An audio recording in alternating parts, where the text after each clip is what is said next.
ग्राम पटेल गायक मयारू बाबू लक्ष्मी दास जी का तिलक लगाकर स्वागत कर रहे हैं। सभी लोगों से गुजारिश करना चाहता हूँ कि जोरदार तालियों से स्वागत करें।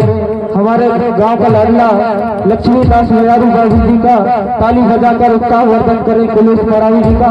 और उनके साथ देने के लिए उनकी श्रीमती टिकापुरी देवी मरावी जी गायिका अंजू कुलदीप को तिलक लगाकर स्वागत करेंगे।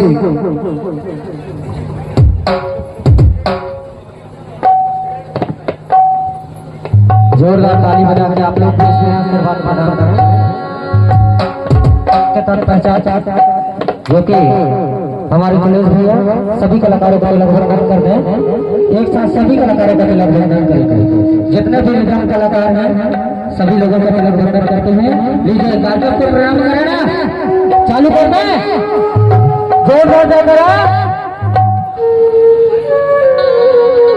और सभी की तरफ से बच्चा और सप्ताह प्रदान हुआ है जो कि गणेश उत्सव समिति बल्ही की तरफ से